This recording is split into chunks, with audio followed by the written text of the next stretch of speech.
Hey guys, Dave and Len here. Today we're going to talk about weather and its effects on war games and effects on battles in real life. First thing that comes to mind is nighttime. You have so many war games where special events happen at night. Like, for example, Zoos on the Ramparts has special rules at night. If you have the hospital on fire and that other building on fire, then the night rules don't really affect you. But otherwise, it's impossible to kill any enemy at night. I think you can just push them back or something. But traditional war games have a lot of night rules too.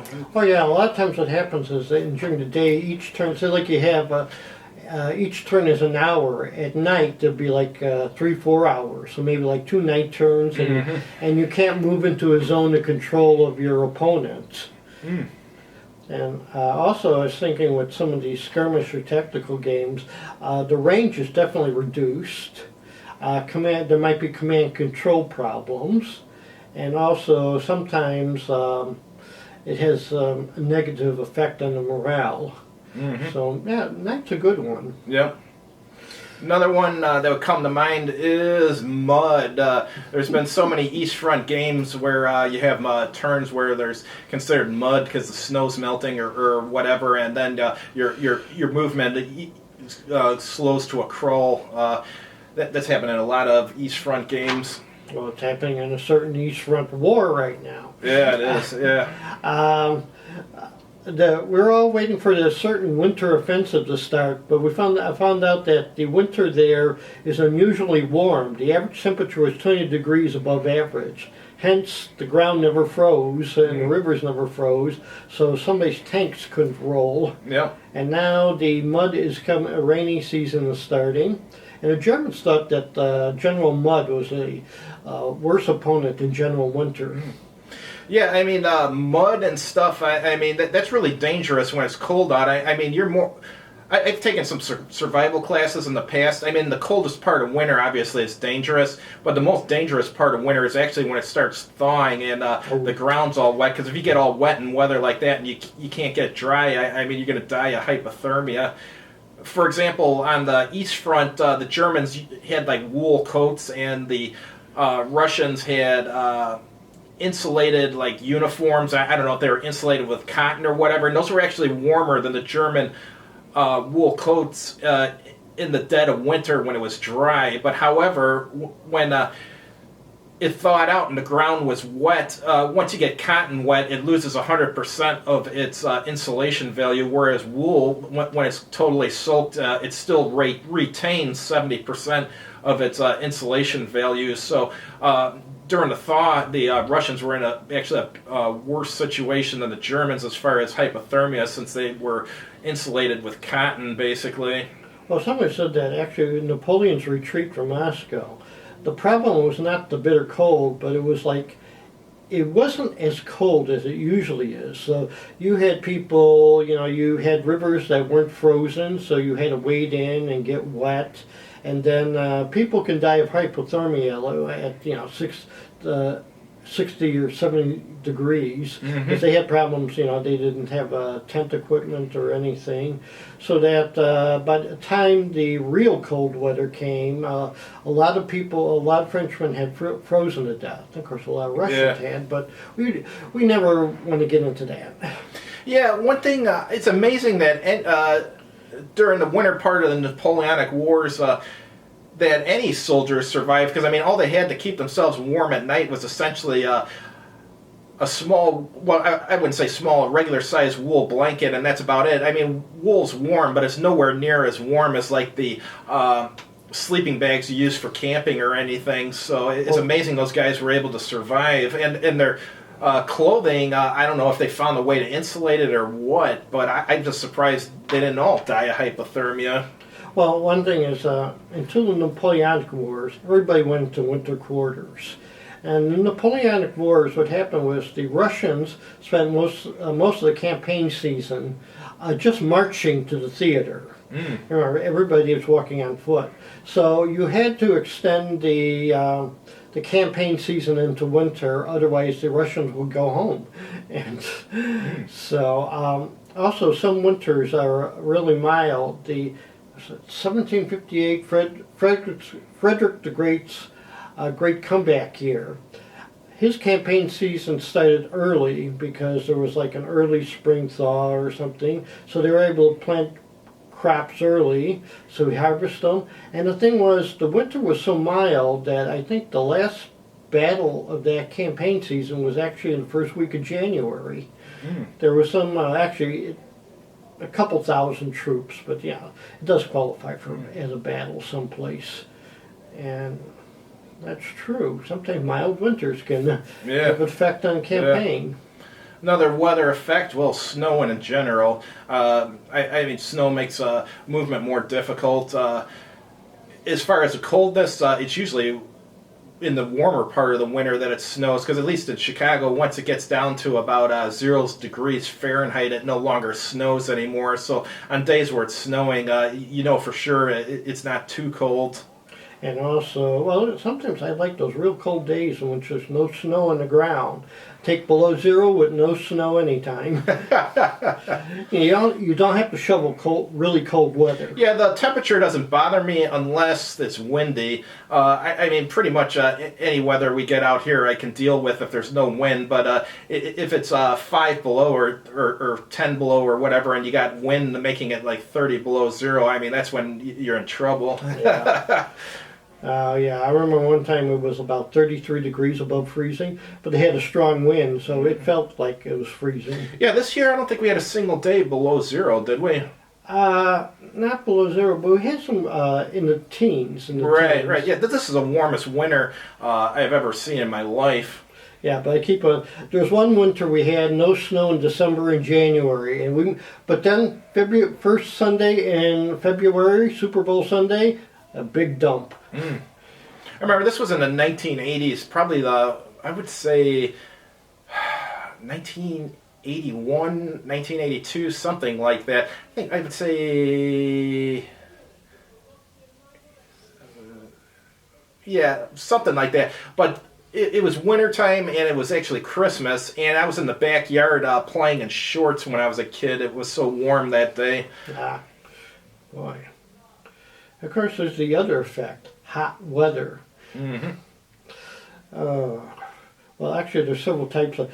One is the jungle hot weather with all the humidity. Yeah, that's actually, you know, get thirstier in the jungle than you would. I mean, obviously in the desert you can get real thirsty and dehydrated too, but it's even worse usually worse in the jungle because your body, to cool off, what it does is it releases small amounts of sweat, and then when the sweat evaporates, it takes some of the heat away from you. Well, if it's humid, you don't get that evaporation effect, so your sweat doesn't work very well.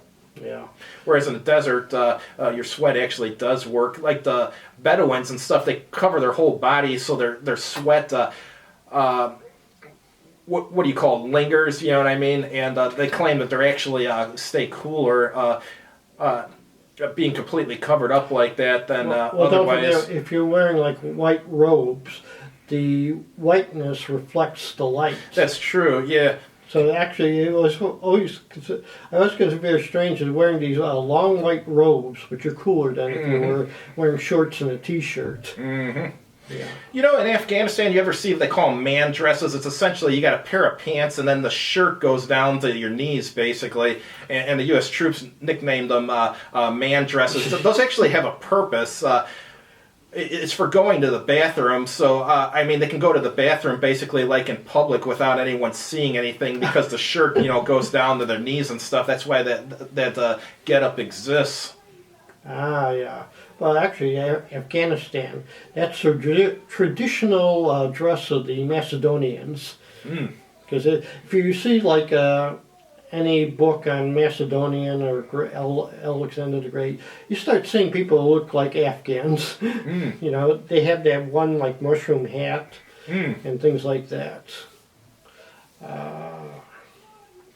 Yeah, I was reading somewhere, not a reliable historical book or anything, but it's just some news guy saying, oh yeah, the Macedonians never defeated the Afghans. Well, I haven't read about it in a while, but from what I remember, Alexander the Great, there was some warlord, and I don't think he killed the warlord, but he got the warlord to let him marry his wife or daughter or something, and then the war ended. So essentially, the Macedonians did win. The problem is, after they left Afghanistan, things went back to how they were. But to say that the Macedonians were defeated there, I would say is false. Because didn't they have to climb a cliff to defeat the fortress? That was cool because these guys were on a fortress and they thought no one would get to them unless someone flew, and they would say that jokingly. Well, he had some of his people climb it, and then when they got up there, the people thought that they had flown up there and they were like gods or something.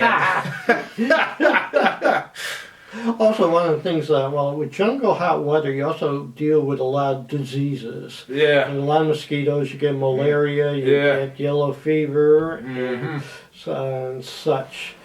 Imagine trying to sleep in the jungle with all those mosquitoes. If you don't have a mosquito net, you're in trouble. Yeah, you wake up in the morning with 100 mosquito bites. Yeah, and even if you put on, let's say, mosquito repellent, the way you sweat there, I mean, you fall asleep a half hour later, it's probably been sweated off and you're getting eaten alive.